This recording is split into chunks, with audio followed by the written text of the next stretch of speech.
Bueno, mis amados estudiantes, volvemos nosotros con esta segunda sesión, en esta segunda semana de estudio, y estamos hablando de por qué nosotros estudiamos el Antiguo Testamento y todavía no hemos tocado nada de ningún libro de la Biblia, porque es importante que hablemos acerca de todos estos temas que son de gran importancia. Así que hasta ahora hemos hablado acerca de la palabra Elohim, hemos hablado de la autoridad del Antiguo Testamento, hemos hablado acerca de Pablo y la autoridad en el Antiguo Testamento, hemos hablado de los enfoques que podemos encontrar en el Antiguo Testamento, también hemos hablado del canon, como es el canon del Antiguo Testamento, y ya entonces estamos entrando en los idiomas que fueron escritos. Que fueron utilizados para escribirse el Antiguo Testamento. Y los dos idiomas principales en el que se escribe el Antiguo Testamento son el hebreo y el arameo. Y ambas lenguas semitas, pues por supuesto, descienden de Sem, el hijo de Noé. Y los expertos pues aducen el hecho de que Abraham y los patriarcas hablaban el idioma arameo, pero eventualmente sus descendientes adoptaron una mezcla del idioma arameo con otras lenguas cananeas, lo cual eventualmente se convierte en el idioma hebreo. Sin embargo, cuando nosotros caminamos a lo largo de esta historia, podremos descubrir que, como mencioné la semana pasada, que fueron los masoretas quienes modernizaron un poco el idioma hebreo, ya que pues, su escritura original, pues en gran medida, pues contenía el alfabeto fenicio. Así que el poder ver el gran esfuerzo que hicieron los masoretas nos llevan entonces a tener un idioma hebreo mucho más sostenible, mucho más sólido. Había otro grupo que era una orden de escribas que la había comenzado el profeta Esdras, que se llamaban los Soferim, y ellos básicamente se convirtieron en los custodios del Tanaj por mucho tiempo. Este gremio de escribas se mantuvo activo hasta los tiempos de Jesús y aún mucho más después. Estuvieron desde el año 400 a.C. hasta el año 200 después de Cristo. Y con el fin de tener una doctrina y una homilética uniforme, y a la misma vez para tener registradas todas las leyes y tradiciones que tenía el pueblo judío, en adición al Tanaj, pues los líderes religiosos comienzan a añadir otros documentos que son de suma importancia dentro del judaísmo. Por ejemplo, se crea un documento que se llama el Midrash, y eso ocurre entre los años 100 y 300 después de Cristo. La Tosefta ocurre también entre los años 100 y 300 después de Cristo. Y el Talmud, que ocurre entre los años 100 y 500 después de Cristo. Y por supuesto, el Talmud estaba acompañado por el Mishnah, que ocurre o que es creado alrededor del año 200 después de Cristo.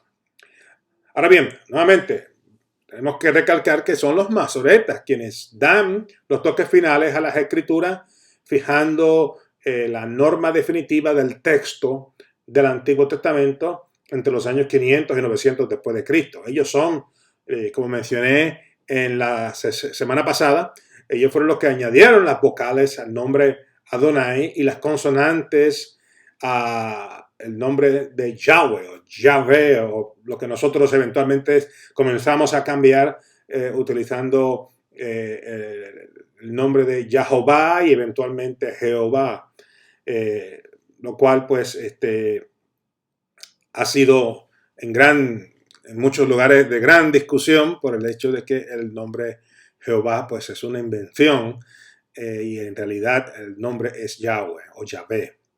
Bien, volviendo a los documentos adicionales que tiene el judaísmo en adición a el Tanaj o el Antiguo Testamento, el Midrash es un documento en el cual se encuentra una exégesis bíblica desde el punto de vista rabínico judaico.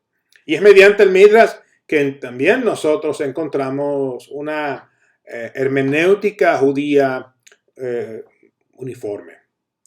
Cuando hablamos también del Mishnah, el Mishnah, pues no lo confundamos con el Midrash. El Mishnah es otro documento en el cual los practicantes de la fe judaica lo siguen utilizando hasta el día de hoy, para memorizar las escrituras. Es una herramienta de memorización de las escrituras. Y de hecho el Mishnah se considera como la primera parte del Talmud. También tenemos el Tosefta. La palabra Tosefta significa suplemento o adición. Y su propósito es el de proveer un suplemento al Mishnah y de añadir ciertas leyes no encontradas en el documento anterior. Y ya de ahí, pues claro, el documento más conocido por todo el mundo con respecto a literatura sagrada dentro de la religión judaica, que es el Talmud. Y el Talmud es básicamente, después del Tanaj, el Talmud es el documento central en el judaísmo rabínico que contiene, por supuesto, el Mishnah y el Gemara. Y el propósito del Talmud es el de tener en récord las opiniones exegéticas de miles de rabinos en una variedad de temas, desde filosofía hasta costumbres sociales. Y es por eso que hoy día usted ve judíos que visten de cierta forma, usan sombreros raros, tienen un peinado diferente a la mayoría de la gente, las mujeres, particularmente en el judaísmo ortodoxo, quienes usan pelucas para cubrir su pelo, o si no tienen pelucas, usan un velo para cubrirse. Todo eso proviene debido a las opiniones exegéticas que han hecho rabinos a lo largo de los últimos, digamos, 500 años. Y básicamente los rabinos en el día de hoy utilizan el Talmud para dar interpretación. Usted va, por ejemplo, a Israel y va a ver que hay costumbres de observancia del Shabbat muy interesantes. Por ejemplo, en el Shabbat no se puede tocar,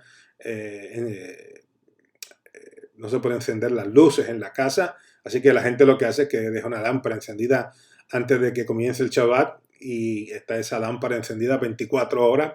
El agua la mantienen caliente en unos termos especiales y ya entonces en la mañana el café lo preparan sin tener que calentar agua porque ya el agua está caliente.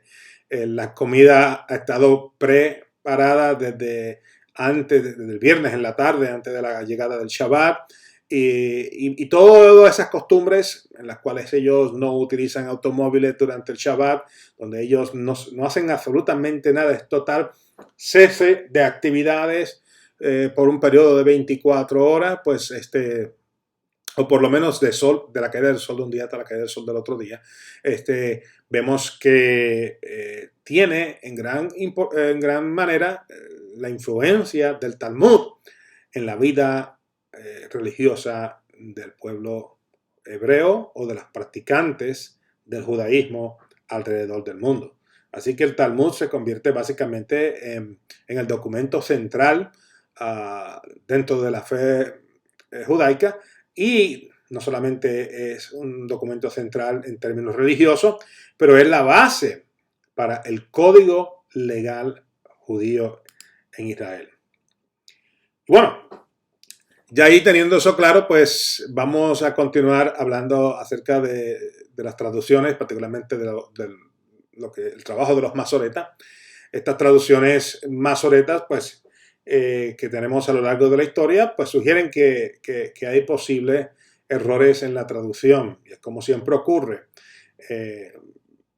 Cuando hay diversas personas haciendo traducción de documentos, idiomas que van evolucionando, generaciones diversas que están haciendo traducciones, pues con el pasar de los años, pues tienen que haber ciertos cambios lingüísticos, los cuales crean confusión en el proceso de traducción. Y es por eso que siempre yo recalco el hecho de que la escritura bíblica, pese a que es inspirada por Dios y pese a que su mensaje central sigue siendo el mismo y no ha cambiado a lo largo de la historia, pero las palabras escritas, muchas de ellas, pues son obscuras en algunas instancias debido a estos cambios que hay en la lengua, en el idioma.